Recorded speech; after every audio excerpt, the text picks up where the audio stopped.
turn, Bonnie? We're at 5. Yes. Sickness, paragraph 5, page 603. Sickness is anger taken out upon the body so that it will suffer pain. It is the obvious effect of what was made in secret, in agreement with another secret wish to be apart from you, as you would be apart from him. Unless you both agree that is your wish, it can have no effects. Whoever says there is no gap between my mind and yours has kept God's promise, not his tiny oath to be forever faithful unto death. And by his healing is his brother healed. I'm a little confused on when I read this about somehow participating in my brother's sickness of cancer or something like that. You know, if I hear somebody sick, then somehow I participated in it. You know, like if I have a cold, is it your fault? Well, you know, it depends. You know, I think that the issue is he's talking about there is some agreement somewhere from someone if you're sick. Now, it doesn't mean, you know, we have a lot of people in our life, so it doesn't mean that every single person there is in agreement, but somebody there is agreeing with that sickness because agreement is how things happen. So someone in your major consciousness, someone that's majorly important to you, doesn't mean you're responsible, except for those people you have this energy with. You know, you have a miracle possibility with, that means you are a part of theirs. But that's not always the case. That's why, remember how it says when you want to do miracles, you're supposed to follow guidance. You're not supposed to just do it for everyone, because you don't have the power to know who you can affect by changing your mind. So this is talking about the fact that there are certain people that you are keeping here in this dream, and there are people keeping you here that you have agreements with. I need more understanding. Yeah, so, and that there is, this is why it's guided, okay? There are people that we do have an effect on them by changing our mind. We can do a miracle, but Jesus has to be in charge of where we do this. It's not our decision to go out and go, you're sick, I'm going to heal you. Oh, I wasn't even thinking about No, well, that's what it's saying. You're saying you're responsible for them staying sick. No. Oh, for them staying sick? I thought it was for initially getting sick. No, we each cause our own sickness, okay? But if someone agrees that you are sick, you're helping them keep their decision to be sick. Our job is to help them release from that decision by not seeing them as sick. Oh, okay. You're not responsible for anyone but your own. We deprive ourselves only, and so does everybody else. Okay. But this is about how we're keeping each other by agreeing. With the decision that someone has to make sick, we have the power by our lack of agreement to help them let go of their decision. That's what the Course is talking about. But we only have the power to do that when we've been directed to do that for someone, because we're not in charge of the journey. So there are certain people that we're supposed to meet and withhold agreement for their decision for sickness. And other people, remember that Edgar Casey was trying to heal everyone, and it was draining his energy because he wasn't supposed to be doing that. He was supposed to be doing the ones Jesus had in mind, because Jesus knows where the optimal effort is used, where it will go out to expand to more people. So you should ask. Ask, yes. Because you understand, each of us get to stay in the dream of sickness as long as we want to. And so if someone doesn't want to let go of the dream, you trying to heal them is going against their will. Oh. They don't want to be healed. They want to stay there. Well, somebody else just right over there around the corner wants to be healed and doesn't know how to do it and is praying for help. So he's going to send you there because what you do was going to be received. And so he knows that. He says, I'm in charge of the plan of atonement. I'm in charge of where you offer miracles. Don't be in charge, or you're going to lose faith in your ability. Yeah. You're going to waste your energy. And he said, even though any miracle you do is never wasted, it's still, you're exerting a lot more energy and not getting the same amount of results as he would under his direction.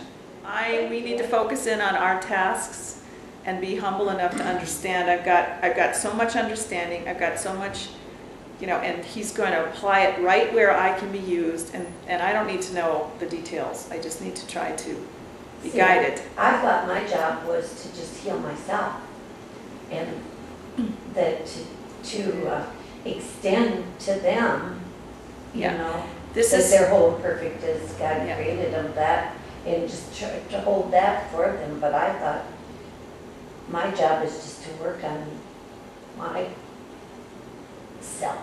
yeah, and this is very complicated. This goes against our consciousness. That's why it's hard to hear this. You can't heal just yourself, because yourself is not, it does not exist separate from everyone else. All healing in the Course is a joined, shared event. To heal yourself is to be in the presence of someone else where you're trying to heal them. It's like it doesn't happen separately. So that's why we're guided to these moments of joining with people we're assigned to, and we'll be healed. Our responsibility is to take on the new perspective ourselves, but we're taking it on for both people, not just for ourselves. And this is hard to understand. You won't be healed if you're only taking it on for yourself. You have to be taking it on for yourself because you're concerned about someone else. So it's like you want to heal them as much as you want to heal you. And that's what a miracle joining is all about. You're being healed to heal someone else. You're saying, I want to be healed so my brother is freed. It's different than I want to be healed so I'm freed. You're going to get freed. But you give and receive. Remember, he says in the laws of the kingdom, giving is receiving. You're not going to receive your freedom till you want to give it. It happens at the same time. And this is really hard to get because it's so not separate. It's so joined that we're like so used to being separate that we think, you know, I'm supposed to do this over here and then I'll do something for someone else. But it's actually simultaneous. And when we understand we cannot be healed, it really helps to understand this. That without having someone we are offering healing to, that's how I'm going to get healed, it's easier to understand what he's saying. Because, you know, this is why forgiveness is a gift I give, but I'm receiving. When you start the Course again next year, it's going to make a lot more sense. Yeah. Don't you think? Yes, I do. Okay, so is it Jan's turn? Yeah. Let this be your agreement with each one, that you be one with him and not apart. And he will keep the promise that you make with him, because it is the one he has made to God, as God has made to him. God keeps his promises. His Son keeps his. In his creation did his Father say, you are beloved of me, and I of you forever. Be you perfect as myself, for you can never be apart from me. His Son remembers not, and he replied, I will, though in that promise he was born.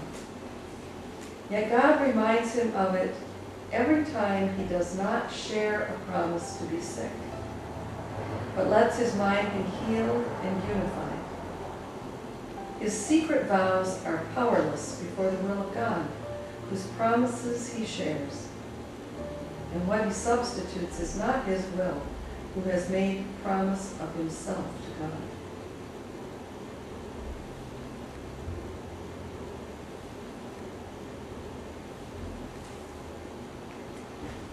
I need help on that though in there. And he replied, I will, though, in that promise he was born. He forgot. He says his Son remembers not. He's saying we don't even remember this, though it's how we were born in our consciousness. So he's saying, though you don't remember. Oh, his Son does Remembers- not say. His Son Remembers Oh, not. I see. That he replied, I will, though in the promise he was born. Even though that decision to say I will is everything, we've forgotten it, even though it's how we exist. We've forgotten the very reply that caused our awareness, even though